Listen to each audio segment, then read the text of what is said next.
really start to pay attention to electronic music until I was maybe 17. Before that, I'm originally from a town that's about an hour, like 45 minutes to an hour from Chicago, and I was mostly aware of like hip hop and R&B until I was 17 or so. There was no one in my school, no one my age listened to house or anything.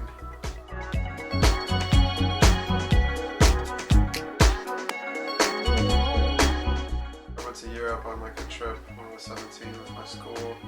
I saw a Daft Punk video, and then after that, when I was about 17, 18, I started going to raves, and it's easy to access in Chicago, and definitely in the late 90s there was still like a strong house presence. I mean, I was a few years after when house was still pop music on the radio in Chicago into the mid-90s, and that window, I mean, I don't know if there were stations that were strong enough to go out, 45 minutes to an hour away, but once I was there, yeah, it was very accessible, but it was what I was looking for. But most people that are probably 4 or 5 years older than me that are DJs that were going out and, were a little closer to the city, I mean, that's what they grew up on.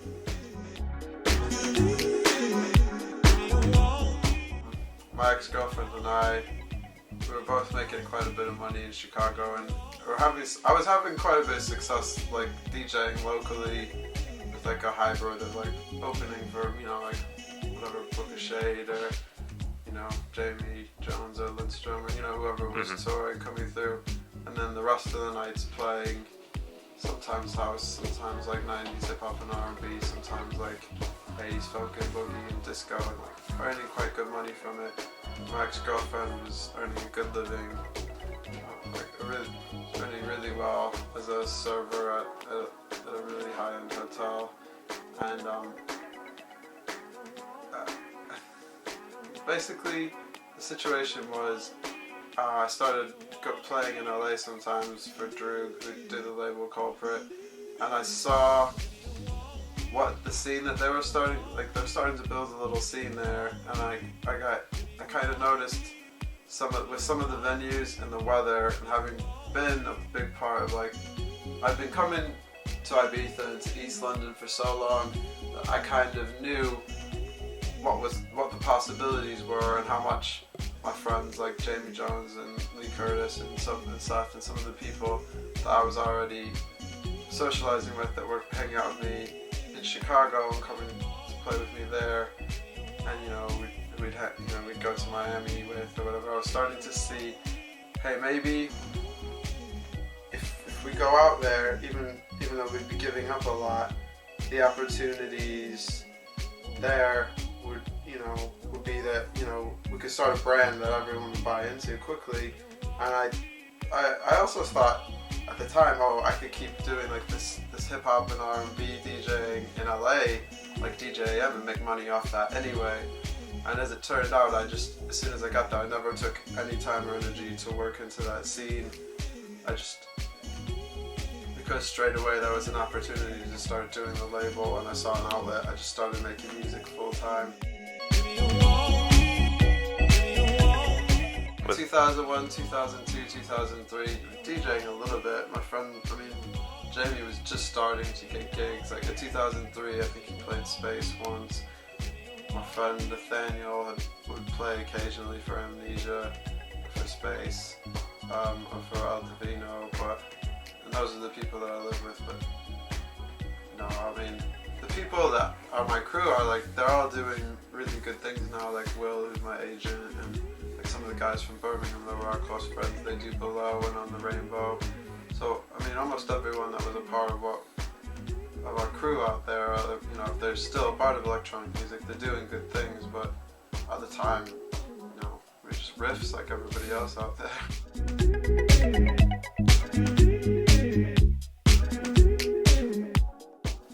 You're out there because you're devoted to music and you want to be a part of it, but you might not know how to do that just yet, or you might not have the connections or even the skill yet, but the people who are out there for seasons are usually the ones that ultimately, you know, have the determination to make it happen somehow. I came to London before I went to Ibiza the first time in 2001, but since I met my friends in Ibiza in 2001, I've come frequently. Over the last 9 years I've been there. I've been coming to London a lot, and I mean, especially again, I mean, there was a point like 4 or 5, 6 years ago where East London was really incredible, and then I think it got a little bit on top for a while, and also, you know, the economy crashed, and it's only just recently in the last year become really, really good again, and now, I mean, to me, there's no better scene in the world.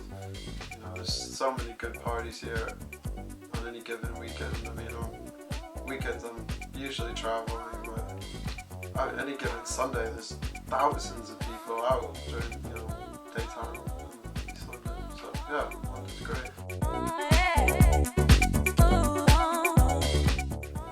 Just, you know, Ibiza, just out.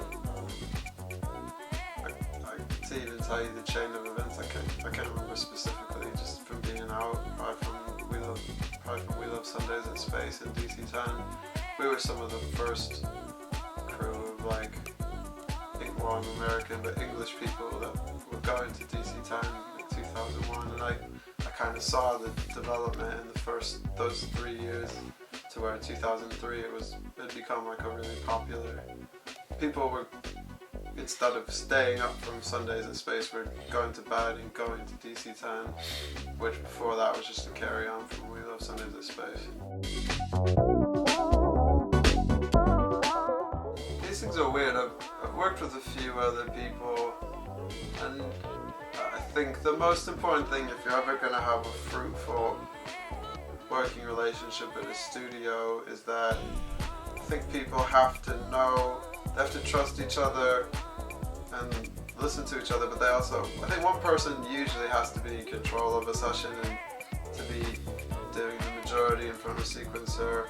I think if there's too much like switching back and forth and people getting up and out and switching and on and off, it's fine like when you take breaks for someone to switch and start working, but I think if there's too much pausing, stopping, starting, people, I think you just have to get a rhythm, and Jamie and I have a good rhythm, and we've been friends, you know, for it'll be 10 years this year, so we know each other's personality, you know, we listen to each other, and I think it's probably good, and what we bring to the equation is, yeah, we have similar tastes, in some respects very similar tastes in music, and in other respects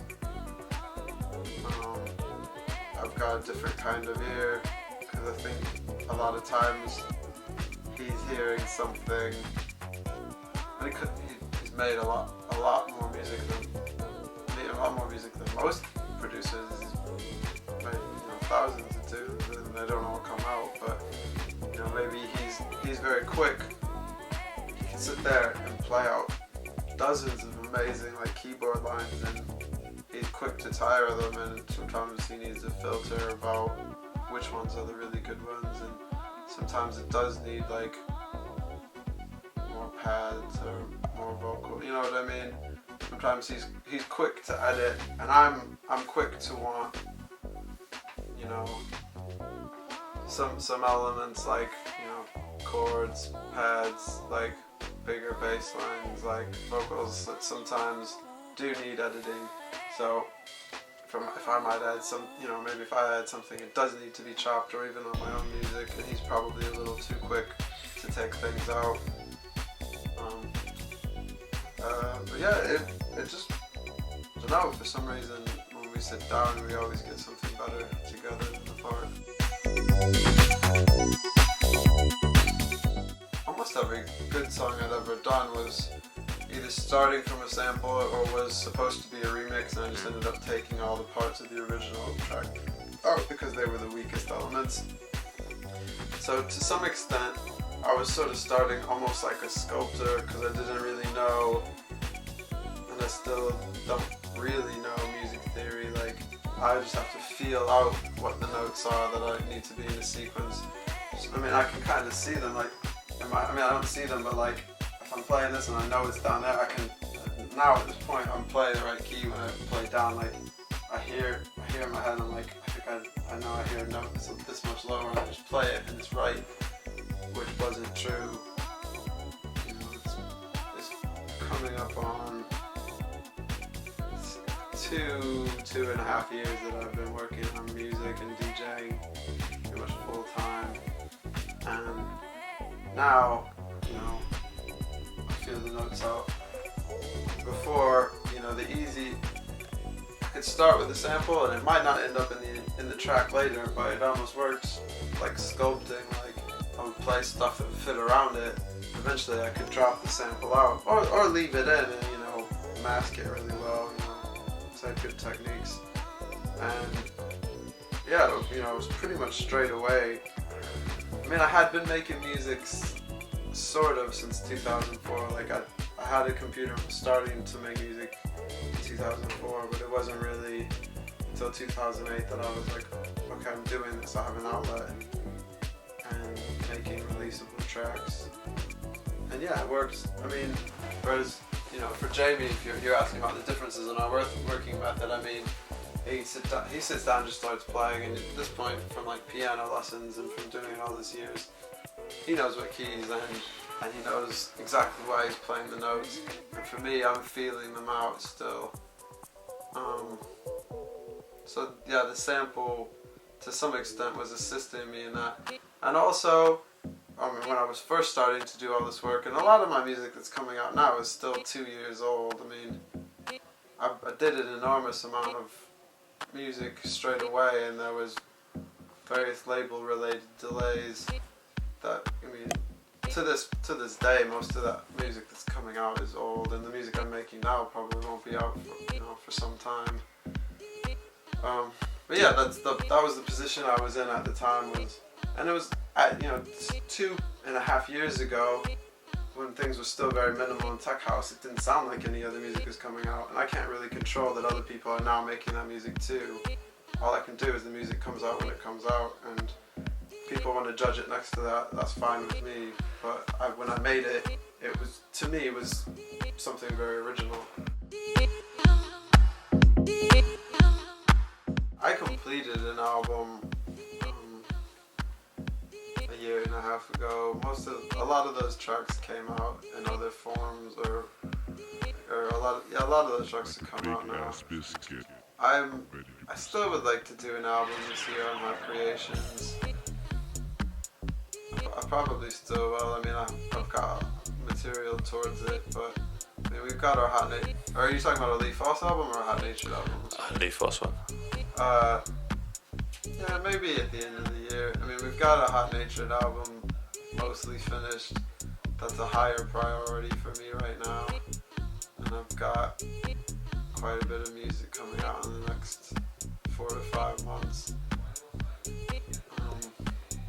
I do think, I do kind of see that I've reached a point in the last few months where, at least in this country, at least in England, I'm kind of got my hot period where, for whatever reason, an interest is peaking in me in England. So, to some extent, it would be nice if there wasn't enough material that I was really excited about to get an album out in the next 6 months. But realistically, looking at our release schedule and knowing my own desire to put my best material out on Hot Creations, my guess is it wouldn't be before the end of the summer.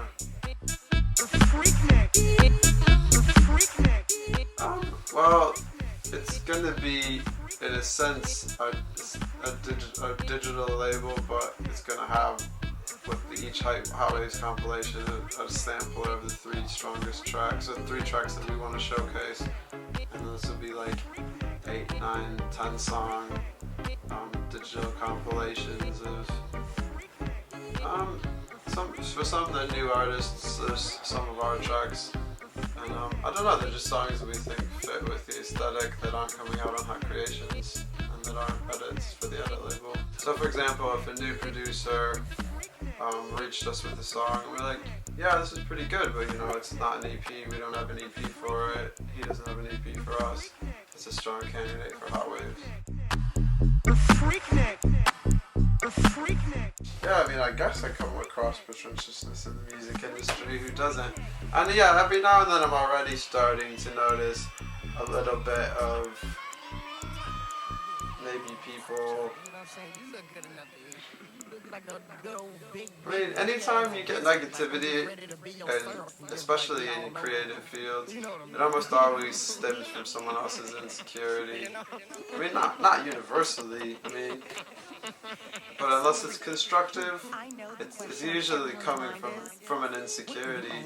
And I do think, yeah, maybe from some sides of people who are coming from a minimal techno or Luciano style techno background, they might, if they haven't listened to what the actual content of Hot Creations is, I see either backhanded compliments, yeah, or a little bit of negativity, but I think it's usually coming from a place of insecurity, because the fact is, these are actual songs, it's actual music, and a lot of people don't have the chops to play that. Like, they've been making music, it doesn't actually have any music in it, and you can call this poppy if you want, but if you can't play the notes and you can't make the bass lines, some of that's just insecurity.